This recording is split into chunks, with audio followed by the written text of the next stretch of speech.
Shalom saudaraku terkasih dimanapun Anda berada.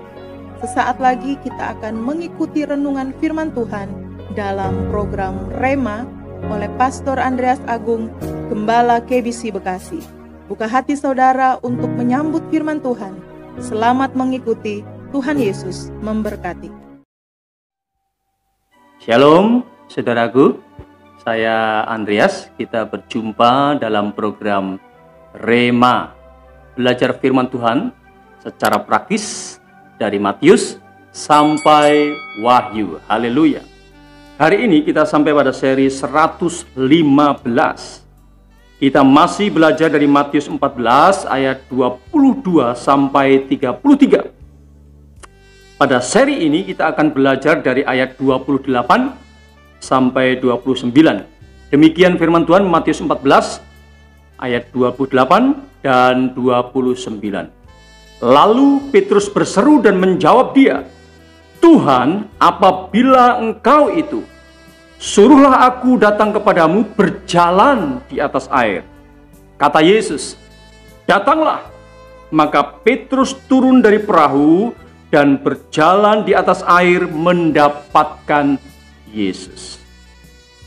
Rahasia berjalan di atas air. Haleluya. Kondisi para murid sedang panik dan takut dalam perikop ini. Saking panik dan takutnya, mata rohani mereka kabur dan imannya tiarap. Sehingga Yesus merasa perlu berseru dan berkata, "Tenanglah, aku ini, jangan takut." Hari ini kita akan belajar dari seorang Petrus. Apa rahasia Petrus bisa berjalan di atas air? Pertama, Petrus mendengarkan suara Yesus. Menarik untuk diperhatikan bahwa Petrus tidak memilih sibuk mendengarkan keributan suara teman-temannya dan suara deburan ombak karena angin sakal. Petrus memutuskan untuk mendengar suara Yesus yang mungkin saja memang lamat-lamat terdengar, tetapi Petrus memutuskan untuk mendengar suara itu. Kedua, Petrus tidak meragukan suara Tuhan. Permintaan Petrus kepada Tuhan Yesus bukan bentuk mencoba Yesus, justru merupakan bentuk keyakinannya kepada suara Tuhan Yesus. Ketiga, Petrus melangkah berdasarkan perintah Tuhan. Setelah mendengar suara Tuhan, tidak meragukan suara Tuhan. Ketiga, Petrus melangkah dengan berani berdasarkan perintah Tuhan Yesus. Petrus berjalan di atas air bisa kita aplikasikan sebagai kesanggupan berjalan di atas masalah. Apa rahasianya kita bisa berjalan di atas masalah-masalah kita?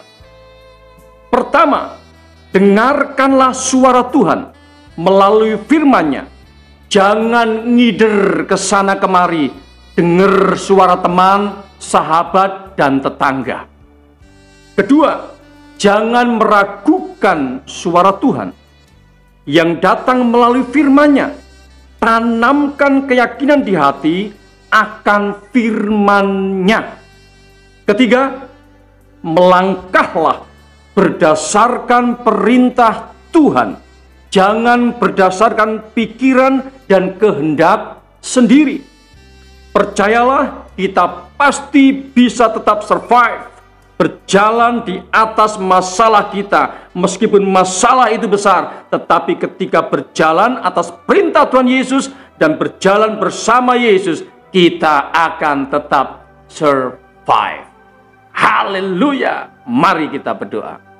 Tuhan Yesus, terima kasih untuk firman Tuhan yang mengajari kami, yang menolong kami untuk kami bisa mengerti rahasia bagaimana kami bisa tetap bisa berjalan di atas masalah kami. Meskipun masalah itu besar, tetapi kami tetap bisa sanggup berjalan di atas masalah kami. Terima kasih Tuhan Yesus untuk firman-Mu. Kesempatan yang indah ini aku berdoa dalam nama Yesus. Saudaraku yang sakit, aku berdoa oleh bilur-bilur Tuhan Yesus, jadilah sembuh.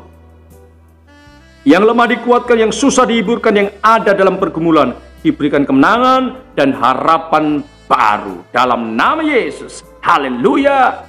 Amin.